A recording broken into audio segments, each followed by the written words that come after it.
Então, o nome da pregação de hoje é Desobedientes aos Pais. Desobedientes aos Pais. Eu estou apenas seguindo aqui, basicamente, o texto, versículo 28 em diante, onde Paulo começa a enumerar vários pecados. Ele quer mostrar como o homem se tornou. E aí ele vai dando alguns exemplos de vários pecados que os homens cometem, que é a essência humana totalmente maligna. E aí eu tenho destrinchado cada um desses pecados aqui ao longo das últimas pregações, e hoje vou falar apenas desse pecado aqui, desobedientes aos pais. Mas, antes disso, vamos lá para Romanos 1,18. A ira de Deus se revela do céu contra toda impiedade e injustiça dos homens, que impedem a verdade pela injustiça. Então, Deus está irado com o homem, porque o homem, e a palavra que impede ou detém na versão revista atualizada, dá a ideia de sufoca em grego, sufoca. Que é a mesma ideia de impedir, não é? Sufoca. Sufoca. Eles sufocam a verdade. Então, porque eles rejeitaram Deus, Deus está irado contra o homem. E o que Deus fez, então, com esse homem? É o que Paulo vai dizer aqui no versículo 24, por exemplo. E por isso Deus os entregou à impureza sexual. Verso 26, por isso Deus os entregou a paixões desonrosas. E ele vai também dizer logo à frente, por isso Deus os entregou a uma disposição mental reprovável. Eles pensam de maneira errada e por isso eles praticam aquilo que é mal. Paulo começa assim, Deus está irado. Por quê? Porque tendo conhecimento de Deus, o homem rejeitou o conhecimento de Deus, como Jesus disse, usando outras palavras, mas falando o mesmo que Paulo está dizendo aqui. A luz veio ao mundo, mas os homens amaram mais as trevas. Ou como os evangelhos declaram, a luz veio ao mundo, mas os homens amaram mais as trevas do que a luz. Por isso, os homens hoje são cegos. Por quê? Porque eles mesmos decidiram furar seus próprios olhos. Assim, como Paulo conclui? Dizendo que o homem, ele se tornou um monstro, um Sméagol. Lembra lá do Senhor dos Anéis? Um Sméagol, um monstro. Deus o fez puro, perfeito, maravilhoso, grandioso, à sua imagem e semelhança. Mas o homem se transformou em um ser horrível, monstruoso. Entretanto, quando a cruz de nosso Senhor Jesus Cristo é fincada aqui na terra, nosso Senhor leva o nosso pecado, cumpre a lei, a ira de Deus é descarregada sobre ele. Quando nós então temos fé que nós recebemos de nosso Senhor, nós nascemos de novo. Mas isso significa dizer que estamos completamente livres desse poder do pecado, no sentido de que nós não somos mais tentados, essas concupiscências, essas paixões não estão mais em nós. Se dissemos que não temos pecado no singular de João, estamos mentindo. Então é claro que aqui Paulo está descrevendo a natureza humana, o homem sem Deus. Mas com certeza, mesmo nós que nascemos de novo, que tínhamos um coração de pedra e agora temos um coração de carne, mesmo nós ainda somos afetados por essas coisas e estamos sendo santificados. Esse é o processo de Deus em nos purificar de nossos pecados a cada dia, e isso vai se concluir no último estágio de nossa salvação, que é chamado de glorificação. Quando Jesus Cristo voltar, quando nossos corpos forem totalmente restaurados, quando totalmente nós, de uma maneira completa, formos livres do pecado. Não é o fato ainda hoje. Não é o fato ainda hoje. Ou seja, isso aqui, por mais que esteja falando especificamente de um homem sem Deus, é claro que tem aplicações na minha e na sua vida. E aí a gente chega então em Romanos 1,28. Assim, por haver rejeitado o conhecimento de Deus, foram entregues pelo próprio Deus a uma mentalidade condenável para fazerem coisas que não convêm, cheios de toda injustiça, malícia, isso aqui eu já falei. Verso 30, caluniadores, inimigos de Deus, insolentes, orgulhosos, arrogantes, inventores de males, desobedientes aos pais. Desobedientes aos pais. O que Paulo está fazendo aqui, meus irmãos? No Evangelho de Romanos, ele está Na carta de Paulo aos Romanos. O que Paulo está fazendo aqui? Ele está pregando o Evangelho. E como Paulo começa a pregar o Evangelho? Gente, Jesus ama vocês. Vocês sabem disso. Gente, Jesus veio trazer paz a vocês. Não. Ainda que a paz, a alegria, o amor de Deus estejam evidentes na mensagem do Evangelho. Mas Paulo não começa aí. Ele começa pela aplicação da lei. Ele começa destrinchando a lei, expondo a lei. Por quê? Ao expor a lei, Paulo irá expor o coração humano e mostrar que os homens são pecadores. Como Paulo disse, a lei nos serviu de guia para nos conduzir a Cristo. O que nos leva a Cristo? É a mensagem do amor? É uma mensagem de paz? Não! É o anúncio da lei, a exposição da lei. A exposição da lei rasga o coração humano e mostra a podridão que ali há. Por isso Paulo começa com a lei. E como eu citei para vocês antes de começar a gravar, Lutero, a lei nos leva a Cristo para sermos justificados, salvos. E Cristo nos envia de volta para a lei para sermos santificados. De maneira que você que ainda não se converteu e está aqui me ouvindo, você precisa ouvir sobre a lei. E você que já crê em Cristo Jesus, você também precisa da lei. Você, ímpio, você que está aqui e ainda não se converteu, você precisa da lei para se converter e ser salvo. E você, meu irmão cristão, você precisa da lei para ser santificado. Desobedientes aos pais, diz Paulo. Se tem algo que mostra quão malignos nós somos, quão pervertidos nos tornamos, é o nosso relacionamento com os nossos pais. Não com base no seu padrão, não com base naquilo que você acha, você filho, porque todos aqui são filhos. Não com base no que você estabeleceu, a sua regra, a sua moralidade, o seu padrão, não vale. É a lei de Deus que determina que todos nós falhamos miseravelmente com os nossos pais. E é isso que eu vou tentar mostrar. Como Paulo fala aqui no final do capítulo 1, ele diz que os homens, sabendo que são passíveis de morte, aqueles que desobedecem essa lei, eles não apenas praticam, como estimulam a prática desses erros. São passíveis de morte os que desobedecem seus pais, diz Paulo. Eu quero começar dizendo que isso aqui realmente é um pecado gravíssimo. Passíveis de morte. Na lei de Deus, o Senhor estabeleceu que o filho insistentemente rebelde fosse apedrejado. É o que declara Deuteronômio, capítulo 21, versículo 20. Se, depois de ser repreendido, admoestado várias vezes, o filho insistia em ser rebelde, contumaz, como o texto diz, ele deveria ser levado à congregação, os sacerdotes, e ser apedrejado até a morte. Seríssimo. A desobediência, a rebeldia aos pais é seríssimo. Tanto é que o primeiro mandamento com promessa no Decálogo está lá. Honre seu pai para que os seus dias se prolonguem. Não honre seu pai e morra cedo. Uma longa vida é uma bênção, mas que pode ser interrompida por conta do pecado. Ou seja, não honre seu pai, morra cedo. São passíveis de morte, diz Paulo, aqueles que pecam e que desobedecem à lei de Deus. Uma das maldições mais severas, um dos tratamentos mais vingativos do Deus que vinga o mal, em toda a história bíblica, tem a ver com uma desonra, uma desobediência de um filho para com seu pai. Cã, ou Cão, diz o texto bíblico, que filho de Noé. Noé plantou uma vinha e Noé ficou bêbado. Noé tirou a roupa. Tem bêbado que ri. Você sabe disso.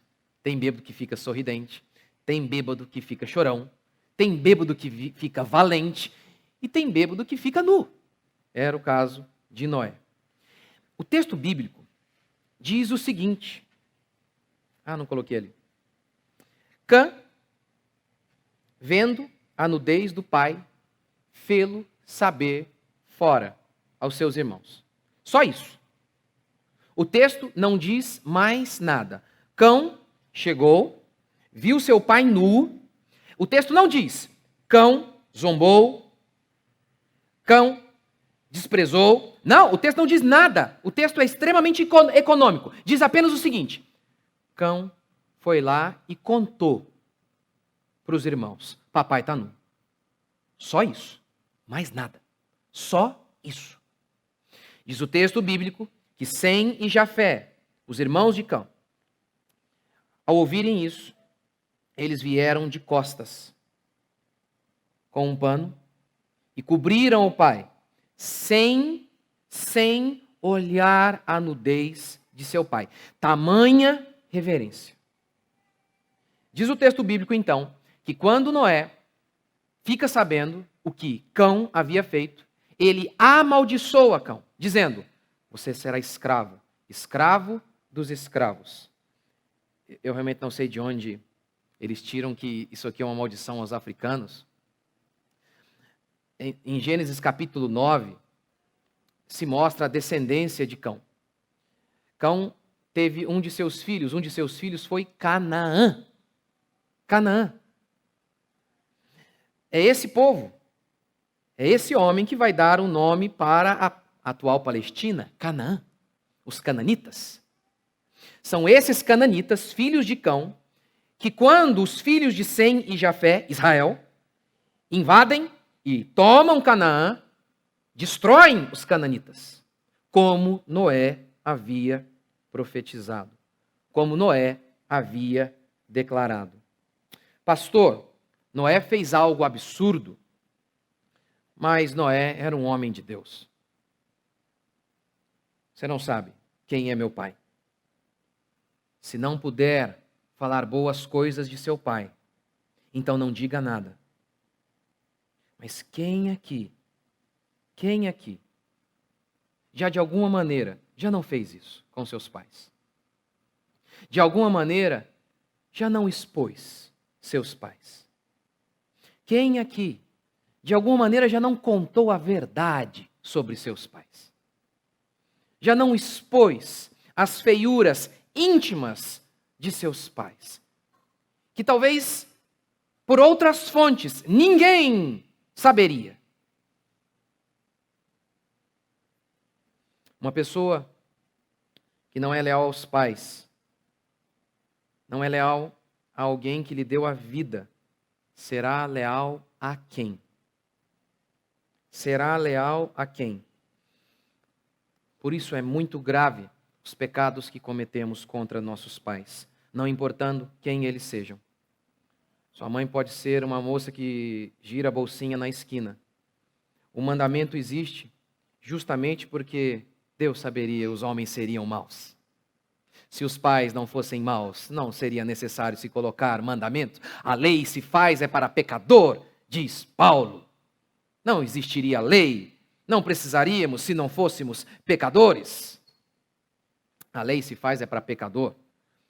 É para quem tem pai ruim. Pai que toma uma cajibrina de vez em quando. Pai que faz feiura. Sim, a lei é para nós, que temos pais falhos. E é tão grave. E é gravíssimo. Por que é gravíssimo? Essa desonra aos pais está sempre associada aqui com maldição, com desgraça, com morte, encurtamento de vida. Por quê? Segundo, é grave porque os pais são a primeira expressão de Deus para nós. A primeira expressão. Como assim? Quem é o autor da vida? Quem lhe deu a vida, meu irmão? Quem lhe deu a vida? Deus. Ele é o autor da vida. Ele é o Pai, não é? E por meio, como isso se materializa? Esse autor da vida, esse Pai, como ele se materializa para que você também se materialize aqui? Por meio de um pai. É o Pai que lhe deu a vida.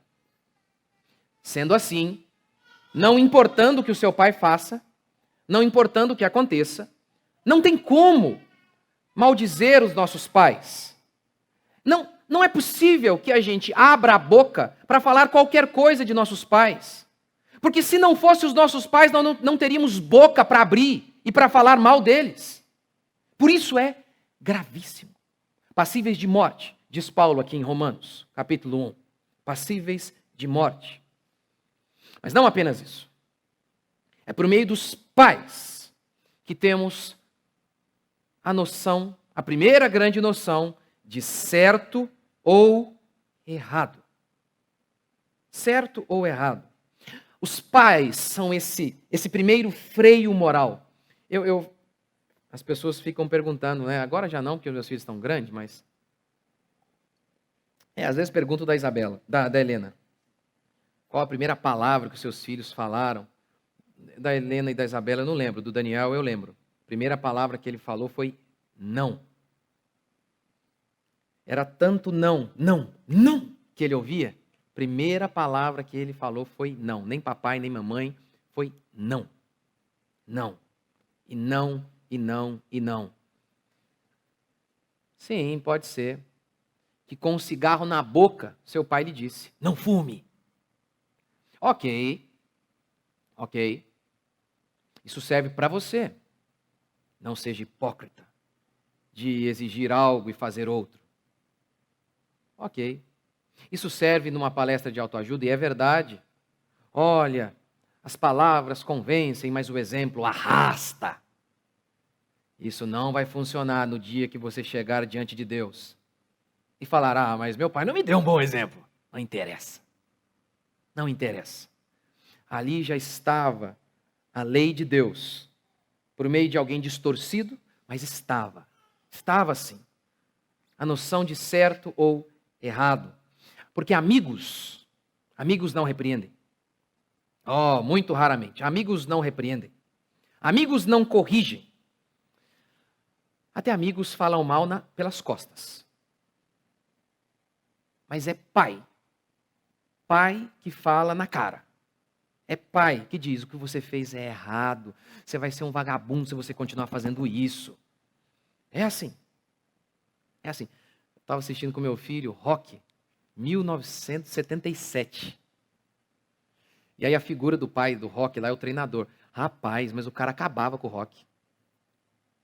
Esse é o pai normal, né? Os pais normais às vezes perdem a cabeça. Mas mesmo perdendo a cabeça, eles costumam estar corretos ao nos repreender. Porque pai é um negócio absurdo, né? Vê, já reparou isso? Pega lá a dona de casa, ela nunca leu Freud. Que mané Freud? Filosofia? Que filosofia para entender a alma humana? Teologia? Nada. Mas, quilômetro de distância, ela nunca viu aquele amiguinho seu, sabe? O molequinho chega na casa, ela fala, não vai andar com esse vagabundo, não é? Já viu? Se você andar com esse vagabundo... E é um negócio assim, rapaz, é um negócio assim... Essa profeta eu creio nessas daí. Se você andar com esse moleque, você vai ver o que vai acontecer, moleque, não sei o quê. Impressionante. É impressionante. E sabe que é impressionante como que pai é um negócio tão... Meu pai, ele anda de bicicleta, né, para baixo e para cima. E eu, depois que rompi o ligamento, eu também comprei uma bicicleta, mas mais para andar, não assim como meu pai anda, todo dia, onde ele vai e tal. E aí, a hora que eu vi, eu estou também de bicicleta. Venho para a igreja de bicicleta, vou comprar não sei o que de bicicleta. E quando eu vi meu pai de bicicleta a primeira vez, né, eu zombei, né? Dei risada. Você já reparou? É impressionante como que a gente muitas vezes... deve ser uma maldição, gente. Não tem outra explicação. Meu pai, não aguento isso do meu pai. Daqui a pouco está lá você fazendo igualzinho. Só pode ser maldição, não é possível. É o juízo de Deus, gente. Só pode ser. Os pais, eles são essa expressão de Deus por meio da noção de certo ou errado. Honre pai e mãe, diz a Bíblia. Mas o que é honra? O que é honra? Honra é aquela reverência santa, aquele respeito que você dá a alguém importante, é colocar alguém em uma posição à parte dos outros. Isso é honra. Façamos o seguinte, vamos para os próprios exemplos bíblicos de honra, para que a gente tenha uma noção de honra. Tiago diz assim: não trate com diferença os ricos. Não dê um lugar de honra, diz Tiago, aos ricos. Não faça isso. Não faça isso. A pessoa não pode ter um lugar de honra por conta da questão financeira. Não faça isso. Não faça isso. Samuel, diz a Bíblia, Deus havia lhe dito que Saul seria o rei. Então, num jantar, o que Samuel fez? Diz o texto que conferiu a Saul um lugar de honra, um lugar especial, era diferenciado, era um lugar à parte. Honrar é isso, é colocar num lugar especial. Honrar é pegar os nossos pais e sempre que lidarmos com eles, tirarmos a sandália dos pés, por saber que ali é terra sagrada. Ter essa atitude. Olhar para nossos pais, principalmente depois que nos tornamos pais, principalmente depois que você se torna pai, é se ver como pecador. É com certeza se ver como pecador. Vou dar um exemplo. Uma vez eu estava em casa, minha mãe pediu para eu comprar alguma coisa, sei lá, não lembro o que era. E aí, o meu irmão estava lá do lado. E não pedia para o meu irmão, não sei. Nossa, já estou pecando aqui agora. Oh Deus, é só uma citação, Senhor. Não fico sem ilustração. Por que não pede para o menino, rapaz? Falei, mãe, mas por que ele não vai? Meu pai estava no quarto, eu não sabia. Abriu a porta, deu um tapa em mim. E aí, o dique se rompeu. Comecei a fazer xixi na calça. Eu já era grande. Mas, ainda que o meu irmão nunca fosse. Ainda que ele nunca fosse. E daí? Por que é tão ridículo isso? Por que é tão ridículo? Ora, quantas vezes a minha mãe foi lá e buscou o pão para mim ou o remédio? Ou que seja, o próprio pão. Ela não apenas buscou, ela comprou. Ela teve que levantar 6 horas da manhã e trabalhar o dia todo para então ter o dinheiro e depois ainda ter que ir lá pegar o pão. Pão que eu também iria comer. É simplesmente ridículo, em todos os sentidos possíveis. É o que acontece. Aí você tem filho, aí você nota isso. Que às vezes seu filho, você fala, filho, leva o lixo. Lixo que ele fez. Ele também ajudou a fazer. Não ajudou a comprar, mas ajudou a fazer.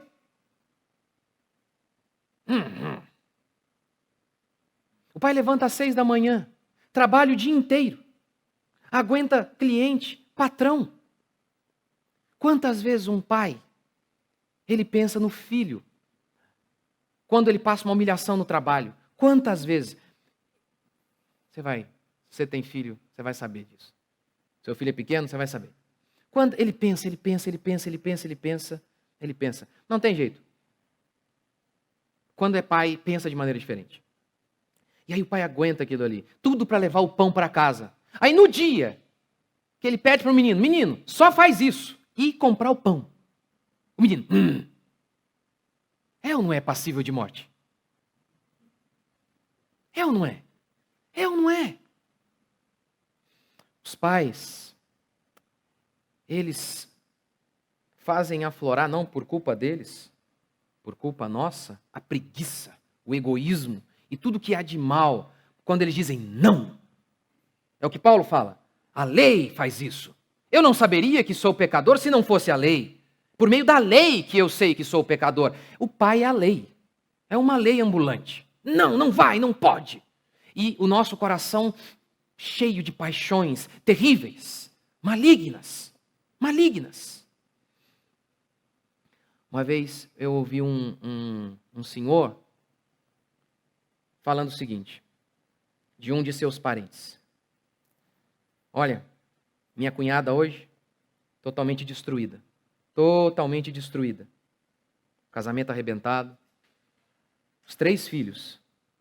Situação complicada. Complicadíssima.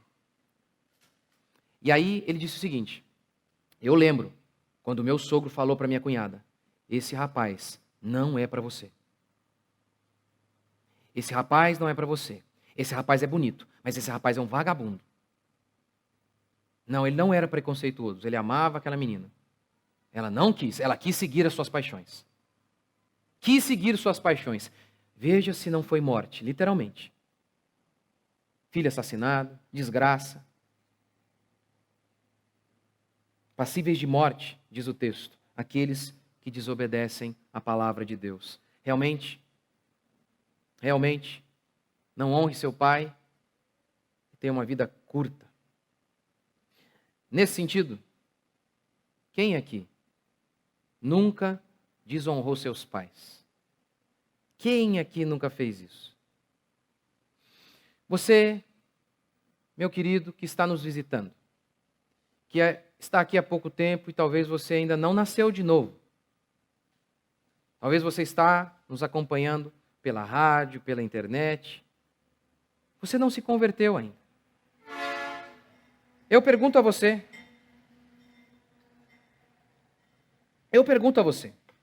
você pode ser salvo pela sua boa obra?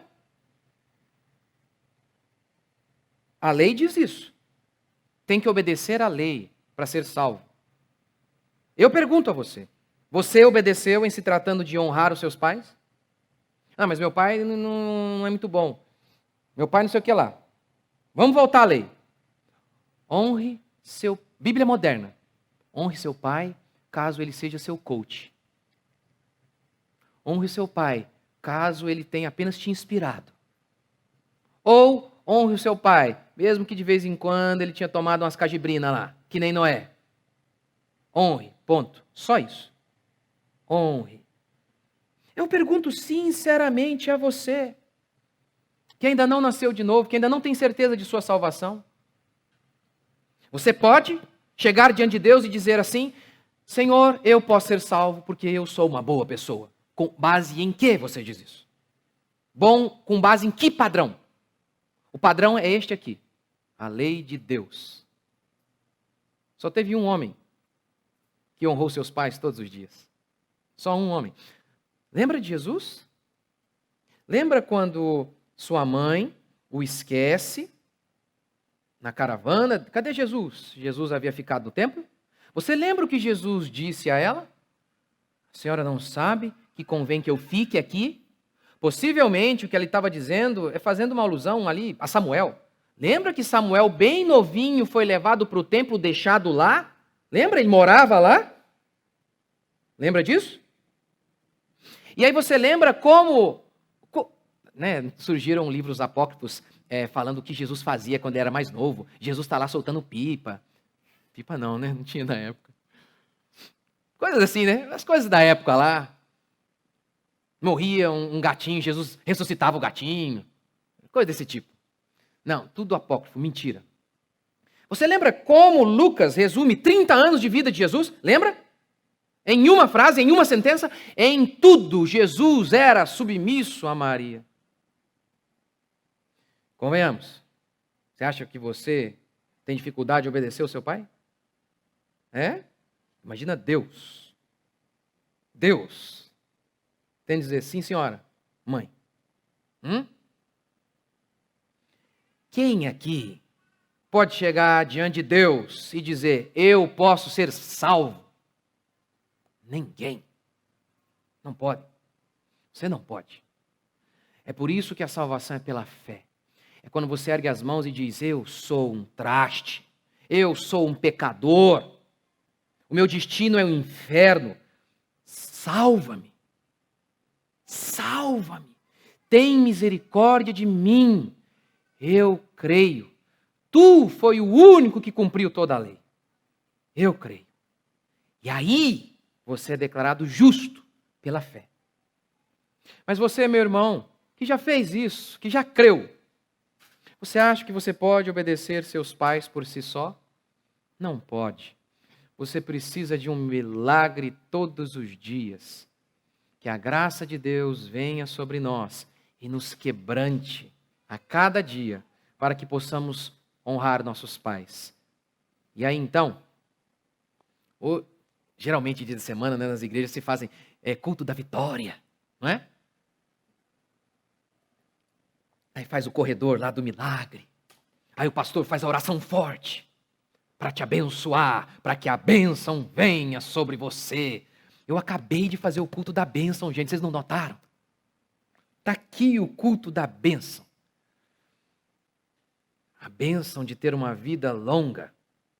Não se tem por meio de corredores, orações poderosas, mas pelo único caminho que a Bíblia sempre apresenta, que não é o caminho até Deus por Santiago de Compostela, o caminho de Jerusalém, é o caminho da fé e do arrependimento. Sempre o mesmo.